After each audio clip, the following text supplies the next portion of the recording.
Praise the Lord. ஆண்டவர் நம்மளோடு இன்றைக்கு இடைபடுகிற வசனம் 1 பேதுரு 4வது அதிகாரம் 7வது வசனம். எல்லாவற்றிற்கும் முடிவு சமீபமாயிற்று. ஆகையால் தெளிந்த புத்தியுள்ளவர்களாயிருந்து ஜெபம் பண்ணுவதற்கு ஜாக்கிரதையுள்ளவர்களாயிருங்கள். ஆமேன். ஒருவேளை நீண்ட காலமாக நீங்கள் ஜெபிச்சுட்டே இருந்துட்டு எனக்கு இவ்வளோ நாள் நான் ஜெபிச்சு பதிலே வரல, அப்போ என்னுடைய ஜெபத்துக்கு பலன் இல்லை, பதில் இல்லைன்னு சொல்லி ஜெபத்தை விட்டுருந்தீங்கன்னு சொன்னால் ஆண்டவர் இன்றைக்கி உங்களை பார்த்து தான் சொல்கிறாரு, எல்லாவற்றிற்கும் முடிவு சமீபமாயிற்று. நீங்கள் கேட்ட உங்களுடைய ஆசீர்வாதம் உங்கள் கைகளில் ஆண்டவர் தரப்போகிறார். ஆனால் அதுக்கு நீங்கள் தெளிந்த புத்தியுள்ளவர்களாக இருந்து ஜெபத்தை விட்டுறாதீங்க.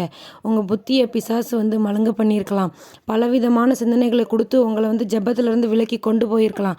இன்றைக்கி ஆண்டவர் சொல்கிறார், ஜெபம் பண்ணுவதற்கு ஜாக்கிரதை உள்ளவர்களாக இருங்கள் என்று சொல்லி. அதனால் தேவனுடைய பிள்ளைகளே, உங்களுடைய ஆசீர்வாதத்தை ஆண்டவர் உங்களுக்காக ரெடி பண்ணிட்டாங்க. உங்கள் கையில் கொடுக்கறதுக்கு ஆண்டவர் ஆயத்தமாக இருக்கிறாங்க. நீங்கள் ஜெபிக்காத ஒரே காரணத்தினால அதை இழந்து போயிடாதீங்க. ஜெபித்த ஆசீர்வாதத்தை பெற்றுக்கொள்ளுங்கள். God bless you. தேங்க்யூ.